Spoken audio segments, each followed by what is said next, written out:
So today I am doing a book wrap up. This is my summer wrap up.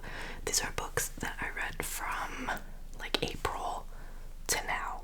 So that's quite a few months. In total, I've read, what's that? I think in total I counted to 12, I think. 1, 2, 3, 4, 5, 6, 7, 8, 9, 10, 11, 12. Yes, and I have it on this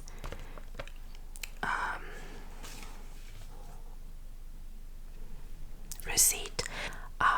And the reason it's on the receipt is because I don't have the books physically with me.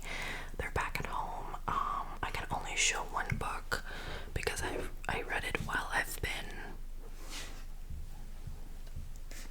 been here. Basically, there are a lot of books that cannot be shipped to where I live, so a lot of the times I will ship them to his apartment. So the first one I read was For the Throne. I will put the book on the screen. So For the Throne is the sequel to For the Wolf, and I did talk about this book in my mid-year freakout, whatever. Basically, it follows, the first book follows Red, I don't know how to pronounce her name, Rhaedaris, I don't know. Anyway, Rhaedaris. Sorry about that. We're doing laundry. That was the alarm for the laundry. Anyways, what was I saying? Yeah, For the Throne. So the first book follows Red, who is her entire purpose. The only reason she's alive is to be sacrificed to the wolf who lives in these woods. And these woods basically, it's like a curse. It's like spreading to their kingdom. And allegedly the wolf is like holding the 5 kings captive. I'm doing that. The 5 kings being the good guys, if you will, and the wolf being the bad guy. So Red has to be sacrificed in hopes that he will free them. So Red has her own journey, and then we have her twin sister, Neve. I think that's how you pronounce her name. The twins. Did I say that? I think I did. And Neve, her purpose is to become queen. And yeah, I can't talk much about the second book because it's a spoiler. But I loved the second book. I liked it more than the first one. I read it in like a day, 2 days. 5 stars. Obsessed. Loved it. I highly recommend it. It's called The Wilderwood Duology. So if you want like a gothic read, I recommend it. I really, really enjoyed it. So yeah. Then we have another 5 stars. Absolutely adored this book. I also talked about it in my mid-year freakout tag. Hunting Adeline. So again, this is the sequel to Haunting Adeline. This one is Hunting. Okay. Yeah, so we have Hunting Adeline. I love this book. Once again, I can't talk about the sequel. But this is a dark, sorry, I almost dropped my ring. This is a dark romance, so trigger warnings, y'all. But it follows our main girl, Adeline, who is an author, so she works from home, and she had recently lost her grandma. I think I cut off somewhere. I don't remember what I said. Yeah, Hunting Adeline, she works from home, she's an author, and she had recently lost her grandma, and she basically, I'm all over the place. Her grandma lived in a mansion, a gothic mansion, and Adeline basically inherited her grandmother's mansion, but because she was grieving, for like 2 years, she didn't move into the house, right? And then one day she does, and she starts experiencing like weird things around the house, like things being moved, and stuff.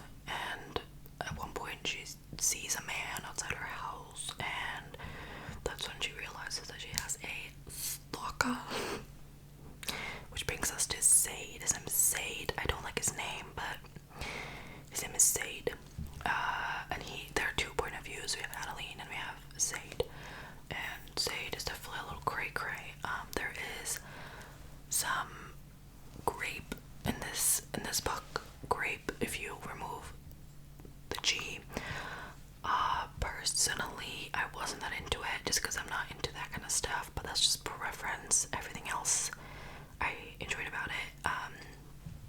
And so yeah, the second book, Haunting Adeline, is a huge spoiler, so I can't talk about it, but I loved this book because it wrecked me. It brought me immense satisfaction. This book was everything. I loved it. I will say though that Adeline and Zaid are apart for like almost half of the book, but that's basically the part of the book that I was just like hooked on. I could not put this book down, y'all. So yeah. Also 5 stars if I didn't say that. Then we have a new release, which is Book of Night by Holly Black, which is the same author who wrote The Cruel Prince. Book of Night was not 5 stars, but it was 4 stars. Maybe I did rate it 5 stars actually. I don't remember. Anyway, so Book of Night, how do you even explain it? Basically, we're in a world, it takes place in the modern times. So there's like mentions of, I think there's mention of TikTok and YouTube and stuff. And it basically is a world where there are these things called, oh, I forgot what they're called. Basically, some people have a shadow that they are able to control or alter. So like, for example, you can make your shadow have like horns or wings or something like that, like aesthetic purposes. And then your shadow can also be used for other things like stealing, because it's a shadow, right? You can just like swoop under doors and shit. And it sounded really interesting, and the book definitely is not anything like The Cruel Prince. The Cruel Prince, this is a new adult, but personally, it wasn't much different from The Cruel Prince. I would even consider The Cruel Prince to be more, like graphic, or they're like equally graphic. I don't really see the new adult aspect. And so we follow our main girl, Charlie. She's a bartender, and yeah. Don't really know what else to say. This book was really interesting. It reminded me a little bit of a movie, but I don't think I can say the movie because it's a huge spoiler if you can read between the lines, basically. But there's like a plot twist that happened in the book that basically was the reason I rated it 5 stars, because I was like, this is creepy, this is like really interesting. So this book was great. I really enjoyed it. Next we have, after burp, we have the Spanish Love Deception. This book took me months to finish, like 4 months. I'm not a DNFer usually, and I wanted to push through, okay? So I'll say it now, and I'll say it again, I'll say it now, and I'll say it again, I'll say it again, and I'll say it now. I don't like contemporary. I find it boring. But maybe I just haven't read good contemp. All the ones I've rated like 2 stars. This one was also 2 stars. 2 star, whatever. Anyway, so it basically follows, it's a workplace. It's kind of like The Hating Game a little bit, if you read that. But it's like a workplace rival, whatever. So basically we follow, what was her name? Catalina, I think. And Catalina, she is from Spain, okay? She's Spanish, and she has to go to a wedding. Her sister is getting married, okay? Now, her sister's fiance, right, soon husband, he has a brother who Catalina used to date, and their relationship ended really badly. And so for some reason her family are just like incredibly judgmental, and they like basically gonna judge her for not having a man to the and so she really wants to bring a man to the wedding, but oh no, who should she bring? Because she doesn't have a boyfriend, right? And that's when Aaron Blackford pops up. Also, every time I hear the name Aaron, I think Aaron. That video ruined me because I can't think of Aaron the same way. Aaron. So we have Aaron Blackford. Now Aaron, he is deeply in love with Catalina. Okay, I'm not even gonna be like spoiler alert because it's really freaking obvious. And he's really obsessed with her, and it's bizarre. There's even a scene in the book where he's like, you know, when I like someone, I make sure to make it known. And I'm like, babes, it's been 2 years. She still thinks you hate her. What do you mean? So for a good portion of the book, well, it's a bit of a stretch, a big portion. Well, a good amount of it drags on for a little bit. Basically, Catalina and Aaron go back and forth for him being like, you should bring me to the wedding, and she's like, no, I can't bring you to the wedding because we don't like each other and all this bullshit. And so eventually she's like, fine, you can come to the wedding. So he goes to the wedding. Obviously they have this tension and whatnot. Now this book annoyed me, number one, because there were certain parts. I mean, first of all, just the fact that he wanted to be your date to the wedding should show you that he likes you.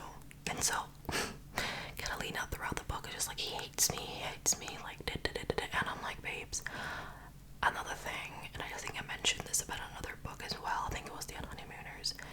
Catalina is like curvy and has like big boobs and a big butt, and she's like, oh, he's not gonna like my body. I'm like, girl, he's a man, obviously he's gonna like your big ass and your thighs and your boobs. What do you mean?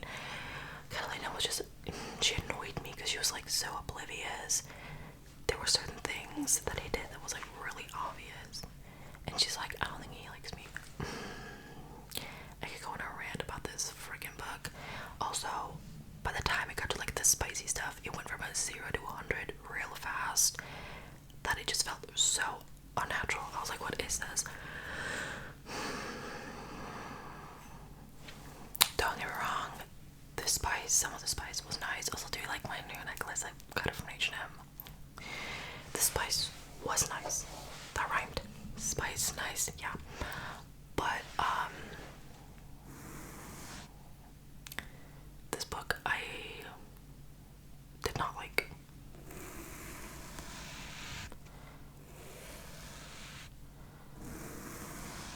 Okay. Next we have Caraval.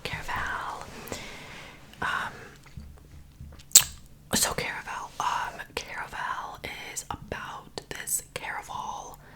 I actually at first thought it was like a circus show, but it wasn't. So caraval is basically this event, whatever, that shows up once a year, and I believe it never shows up in the same place, which is similar to the night circus, which I've not read that book, but I've heard that it has like similarities. But yeah, so it's this caraval that shows up once a year, and the only way to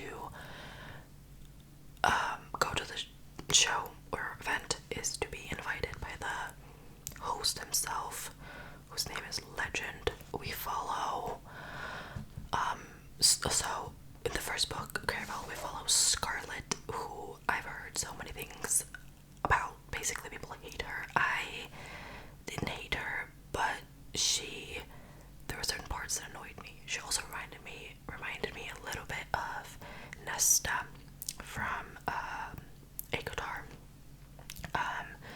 Both of them hate men, which immediately made me love Nesta. I mean, Scarlet. But yeah, she did annoy me a few times, but overall I really enjoyed her.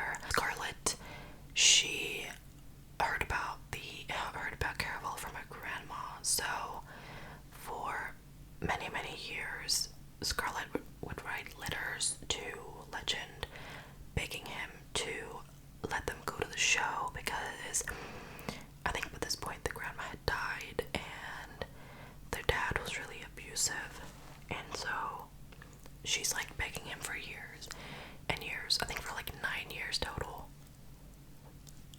And then finally he replies. But at this point Scarlett is, I believe, 17, and her sister Tella, I don't know how to pronounce her name, I'm gonna say Tella, she's 16.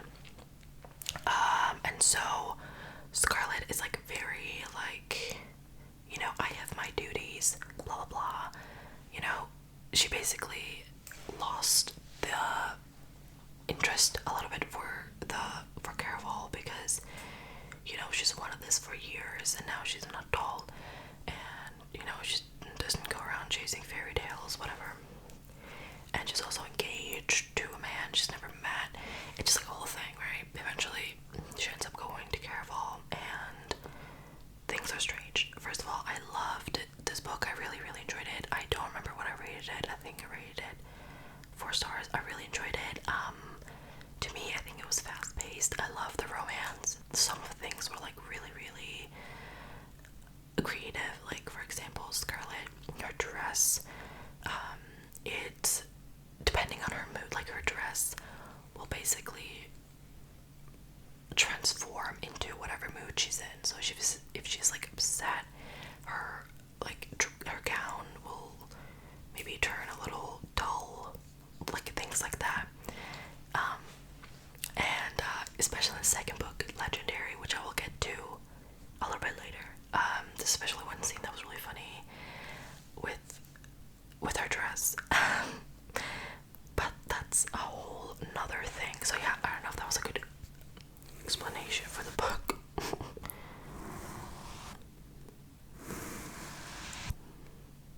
Caraval. Next I reread the Cruel Prince trilogy. I listened to the audiobook. If you don't know about the Cruel Prince, it follows Jude, who is immortal, and she lives in Alfheim with her sister, twin sister, and her older sister. And basically mortals are hated by Fae, so she, you know, she definitely has not had an easy life living there, and she wants to be a knight and she wants to like prove herself, and it's like a whole thing. It is very much an enemies to lovers with her and the Prince of Alfheim, Carden. 5 stars the first time I read The Cruel Prince. I hated it. I hated Carden, but reading it back, there are a few things I've noticed that I didn't notice before. I rated all books 5 stars. I love it. It's great. 10/10. I recommend. But I will say it's not a romance. The romance is a subplot. It is more political, but it was great. And Jude is one of my favorite main characters. She's a baddie. Okay. Oh yeah, going back to Caraval, I read Legendary. So Legendary follows, as I talked about, there's Scarlett's sister's Tella. She's the main character in Legendary. I did not like Legendary at all. I found it incredibly boring. I also found Tella to be boring as well. She reminded me a lot of Scarlett, which, not that there's nothing wrong with that, but when I was first introduced to Tella, she just seemed very like she would be really sarcastic and playful, and I don't know, I had a completely different like image of her. And once we get to her book, I feel like I just didn't really get any of the characteristics that I was hoping for. So I guess that's like my bad, I guess. But I found it so boring. I found it so dull. This book also took me forever to get through. Caraval I read pretty quick. I think I read it in 2 days, 3 days. Legendary took me like a month. Like, it took me forever. I rated it 2 stars because I just did not like about it. I'm currently reading the 3rd book finale, and I'm also just struggling. I'm struggling, but I want to finish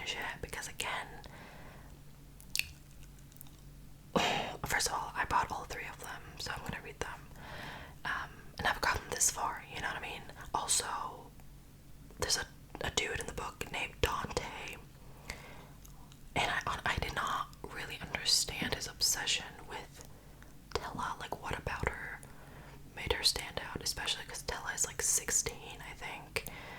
And don't get me wrong, I'm not like a stranger to large age gaps in fantasy, right? It's very common for the main character to be a teenager and the love interest to be like 500 years old. But I'm like, homegirl's 16, you know what I mean? Like, I feel like if you're immortal, you've most likely seen your fair share of like beautiful women and men. So I just feel like I feel like there needs to be more than just appearance at that point for you to really like someone. And so for Tella, I just like did not really understand why he liked her so much. Also because I find it boring. I don't know. So I prefer Scarlet.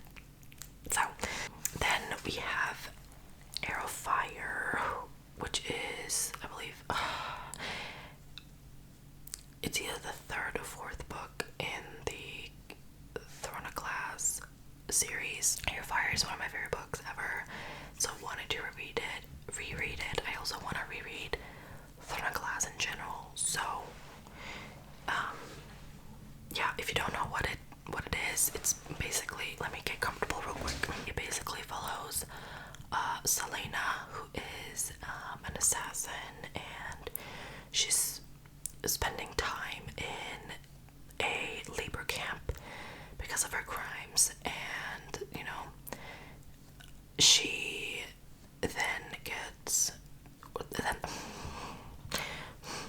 there's this man called Kayal, who this guard named Kayal, who like basically brings her out of the labor camp, and she's confronted by the prince, and he's like, listen, my dad wants a champion, and so you have to compete in this competition thing. This is the first book, the first Throne of Glass book. And so she gets brought back to the castle, and she has to like train and whatever. It's like a whole thing. And she discovers like hidden doors and all that fun stuff. Arrow Fire. So obviously I can't talk about Arrow Fire, right? But that's for me when I really started to love this series. I found the first, second book okay. Now I do like the first and second book because I understand them better. But when I first read them, I also just had difficulties adjusting to the books, because it was the first book I really read in a long time. So I kind of like skimmed through and I didn't really focus on the words. But by the third book, fourth book, I don't know, that's when I really started loving it. So I also read that. I listened to the audiobook while I was at work. So then we have A Court of Frost and Starlight, which is the fourth book in the Aegodar series. So when it comes to Aegodar, it's okay. Like I'm not a huge fan of Aegodar. It was okay to me. It was mediocre, I guess. I wasn't really that into it.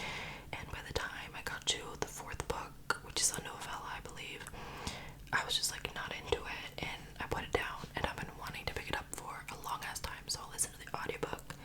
So finally I read it, and I enjoyed it. I rated it 3 stars. It was cute. It basically is just about their lives leading up to, what was it called? Solstice, which is their version of Christmas. So it's just like, it has a little bit of political stuff into it, but it's mostly just vibes between the characters, and I enjoyed it. I hate Nesta. Well, I hated Nesta. I absolutely despise Nesta, especially in this book. I hated her in the first book. I hated her less in the second book. I hated her more in the third book, and then I still hate her in the fourth book. Speaking of, I'm actually currently reading A Court of Silver Flames, and I'm like more than halfway through, and I'm not gonna lie, I don't hate her anymore. I actually have grown to really like her, and I mean, there's a few things that I still criticize that she did, but that's like a whole nother thing. So yeah, I enjoyed it. It was decent.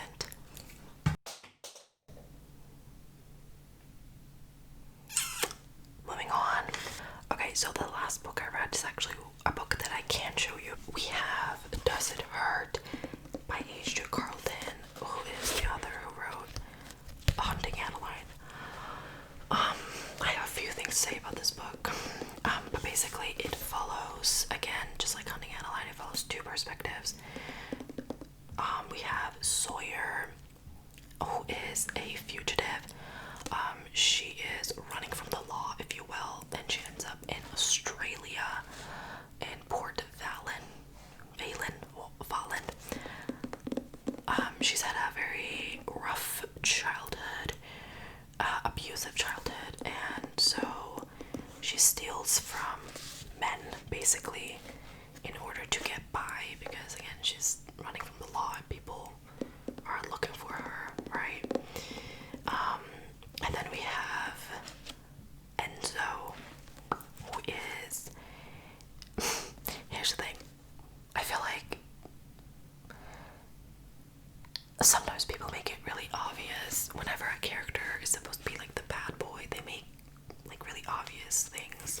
So Enzo, he loves sharks, specifically white sharks, because he's a bad boy, right? I feel like people make it kind of obvious sometimes when the bad boy is the bad boy. Like if they have like a rose tattoo or like wings on their back. Anyways, so Enzo loves sharks, okay? And he even says a few things in this book that I'm pretty sure are like objectively wrong. Like he mentions, like at one point Sawyer is like, is it true that megalodons could still exist? And he's like, yes, there's a really high possibility. And actually that's a total lie. It's actually a very, very, very small possibility that a megalodon would exist, because there's just simply just not enough food. But he, Enzo, I think he's like a marine biologist or some shit. He owns his own like shark something,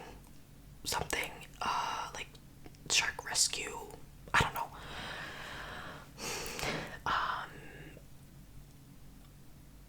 Yeah, and obviously they cross paths at a club and they have a one-night stand, which is like the best one-night stand the two of them have ever had. And so at first, when I read it, I was like, okay, so there's no grape involved, but no, bestie. There's a scene, there's a boat scene. The boat scene on its own is 5 stars, because the boat scene was absolutely crazy. It was wild. It was insane. It was actual insanity. And I loved it because it was just insane, because basically I was like, okay, so far Enzo seems a lot more different than Sade, but then he pulls some shit and I was like, okay. So I don't know if this is a spoiler or not. Maybe it's obvious if you can see a lighthouse. Basically Enzo and Sawyer end up deserted on this island that has a lighthouse, and creepy stuff happens on the island, or like in the lighthouse, stuff that I feel like it took them way too long to figure out, so that annoyed me a little bit. So it is creepy, it's really smutty, I will say that much. By the time you get to like half of the book, it's just a lot of smut throughout. At one point it even got too much, even for me, and I love it. It got a little, I was like getting bored at that point. There are a few things that annoyed me about this book, and that was like, is this the same author who wrote Haunting Adeline? Because it's different. First of all, Sawyer is very quirky. Her personality was just jokes, and that's it, and crying. I don't want to like drama shame her, but for some reason I expected more, considering she's been on the run for like 7 years, or like 6 years, whatever. I expected more of her, I guess. I expected her to be like more tough. Sorry, I was disrupted. What was I saying? No,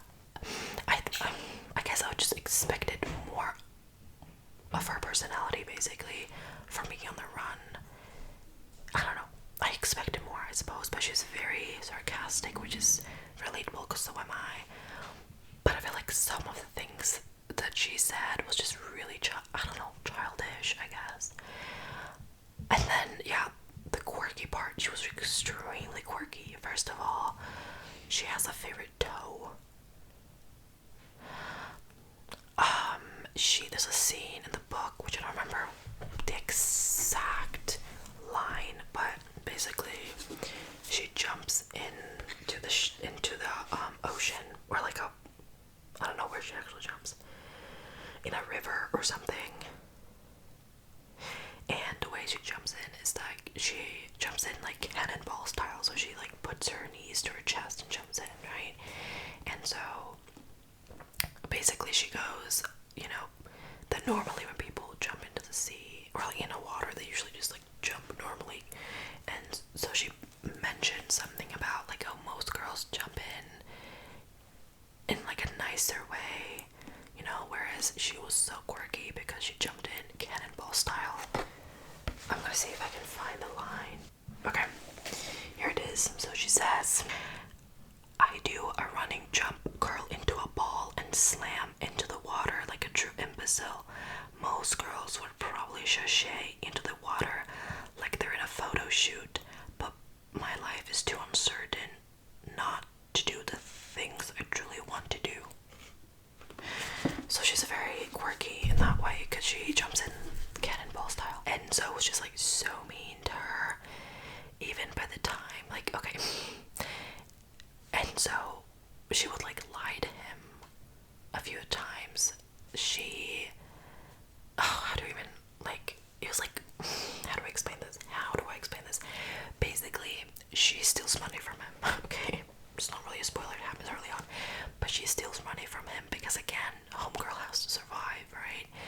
And he gets pissed, not only pissed, but he gets so butthurt that she stole from him because he trusted her and like whatever. And he makes it known throughout the book how hurt he was, even after he hears about like the reason why she does it. He's still pissed about it and shames her for it, and she has to like apologize, even though it's like understandable why she does it. And also, there's also a scene where she is showering and she's like sensually touching her body, and she like puts her hand on her hoo-ha, and he's like, show me how you like to be touched, whatever. And so she gets shy and she's like, no, my head hurts. And he's like, is that another lie? And he goes out like pissed, and then she feels bad because she's like, oh, I lied again. It's like this man has never heard of a white lie. Not all lies are equal, and so it just was so stupid. He was like butthurt over tiny lies that she would make, and just like expect her to just trust him because I don't know, because he's different. I don't fucking know. This book annoyed me in many ways. I was disappointed by a lot of it. It was sad, some parts. Well, one part. And some parts were gross, but it's not as dark as Haunting